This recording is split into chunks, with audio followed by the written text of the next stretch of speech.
Selamat pagi anak-anak, apa kabarnya hari ini? Semoga kalian semua dalam keadaan sehat ya. Sekarang kita akan belajar tentang apa itu dongeng dan apa ciri-cirinya serta unsur-unsur yang ada di dalamnya. Oke, jadi setelah ini kalian bisa tulis, rangkum semua yang ada di video ini, kalian tulis di buku tematiknya ya. Karena yang ada di slide ini nanti semuanya ada masuk ujian loh. Jadi serapi mungkin kamu bisa tulis di buku tulis kamu. Oke. Apa sih arti dongeng? Menurut Kamus KBBI, Kamus Besar Bahasa Indonesia, dongeng itu adalah cerita yang tidak benar-benar terjadi. Sedangkan ada juga arti yang lain. Artinya adalah bentuk sastra lama yang bercerita tentang kejadian yang luar biasa, bersifat fiksi atau khayalan dan memiliki imajinasi yang luar biasa. Ya, itu adalah pengertian dari dongeng. Fungsi dongeng itu juga ada dua fungsinya. Yang pertama adalah untuk menyampaikan pesan moral atau pesan yang mendidik kepada pembacanya.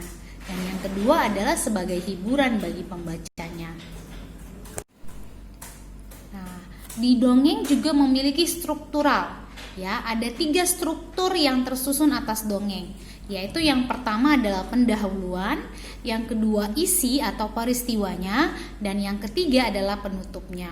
Nah, di pendahuluan itu biasa kan kamu kalau baca dongeng pada zaman dulu kala, pada suatu hari. Nah, itu pendahuluannya kan. Dan yang tengah isi-isinya itu adalah kejadian-kejadian yang sudah disusun berdasarkan urutan waktunya. Dan yang terakhir penutupnya ada cerita atau ada pesan moral yang akan disampaikan. Oke. Misalnya isinya akhirnya mereka pun bersama lagi. Akhirnya dia kembali lagi. Seperti itu ya. Nah, ini paling banyak keluar soal-soal ujian. Apa sih yang ciri-ciri dongeng? Nah, kalian bisa lihat ada 5 ciri-ciri dongeng. Oke, yang pertama itu dongeng itu diceritakan dengan alur yang sederhana ceritanya. Makanya kalian suka membaca dongeng kan? Yang kedua, karakter atau tokohnya. Bisa pohon yang bisa bicara, hewan bisa bicara. Nah, itu semua tokoh-tokohnya yang unik. Yang ketiga, pendahuluannya yang singkat. Oke. Dan yang keempat, ceritanya singkat dan bergerak cepat. Dan yang kelima, peristiwanya hayalan. Itu nggak benar-benar terjadi ya. Nah, di dalam dongeng tersebut banyak unsur-unsur yang mendukung dongeng tersebut sehingga menjadi dongeng yang kamu sukai, yang kamu suka baca dan menarik perhatian kamu. Oke. Di dalam unsur itu namanya unsur intrinsik. Jadi unsur yang ada dalam sebuah cerita dongeng. Itu ada 8. Ya, yang pertama itu ada tema, kedua latar, 3 alur, 4 tokohnya, yang kelima karakter, yang keenam itu sudut pandang, yang ketujuh gaya bahasa, dan yang terakhir amanat atau pesan moral.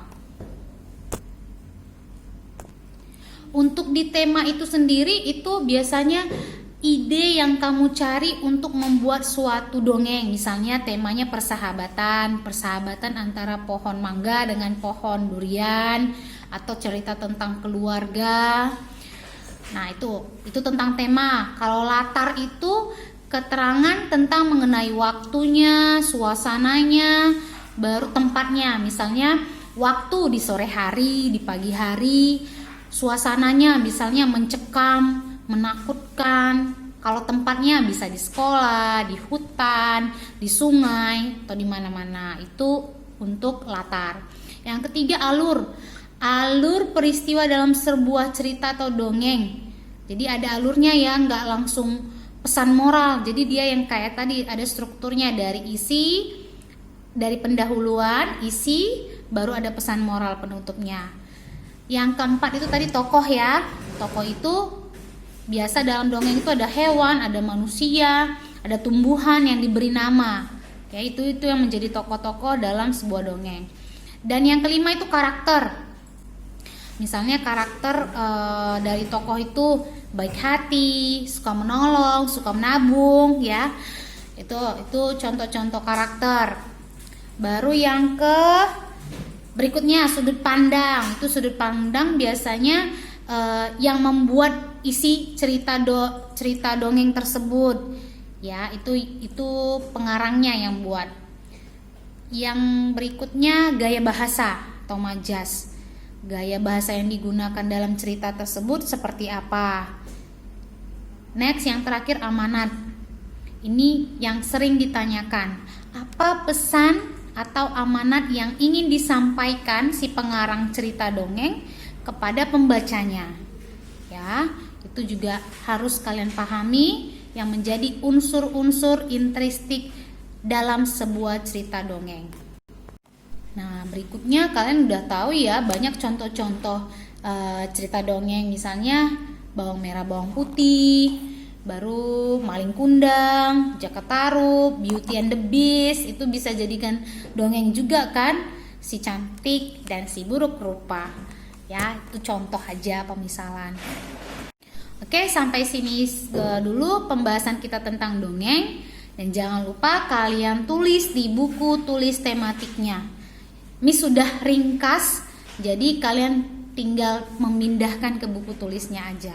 Oke anak-anak, tetap jaga kesehatan, tetap semangat dan tetap belajar. Oke, bye-bye.